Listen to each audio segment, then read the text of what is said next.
This is the news in brief from the United Nations.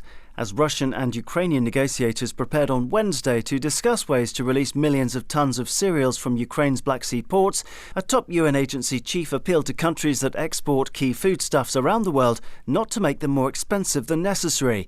Kyu Dong-yu, who's head of the UN Food and Agriculture Organization, FAO, told the agency's Committee on Commodity Problems that it was essential that countries stop using trade measures that add to price increases and extreme price volatility. Any protectionist tactics that exporting countries put in place will only harm those that depend on global markets for their food security, the FAO Director General warned. According to FAO, the global food import bill is on course to hit a new record high of $1.8 trillion this year. This is because of higher prices and transport costs rather than volumes. Despite the fact that most trade happens within regions, multilateral trade remains the most efficient way to promote market access and economic growth for all, Mr. Kyu insisted. He said that trade played a key role in ensuring global food security and sustainability, since it promotes food security and nutrition by linking food surplus regions with those in deficit. Mr. Kyu also highlighted how FAO's proposed food import financing facility would help to provide financial support for the countries worst hit by the global food and energy crisis. In Sri Lanka, a peaceful political transition must take place, the UN Human Rights Office said on Wednesday. The appeal on Twitter from the Office of the High Commissioner for Human Rights, OHCHR, followed days of protests that have seen government buildings overrun and President Gotabaya Rajapaksa reportedly flee the country. Before the latest dramatic scenes in Colombo, the UN Human Rights Office urged the Sri Lankan authorities to show restraint with demonstrators after reports of the use of tear gas, water cannon and live ammunition against them. Widespread economic misery is credited with sparking the latest widespread protests, as people have been forced to queue for hours at petrol stations to buy fuel, while other basic needs such as food, health and education go unmet. Top UN-appointed independent rights experts have condemned Russia's continued and heightened crackdown on civil society groups, human rights defenders and media outlets. In an appeal to Moscow to stop what they characterized as a clampdown on civic space, the rights experts insisted that the situation had worsened dramatically since the Russian invasion of Ukraine. Most independent Russian media outlets have closed down to avoid prosecution or have been blocked along with dozens of foreign media, the rights experts continued.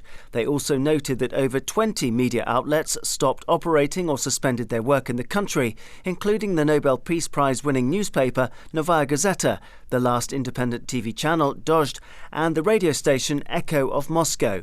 Twitter, Facebook and Instagram are also blocked in Russia today, according to the rights experts, who said that Meta had been designated an extremist organization and banned.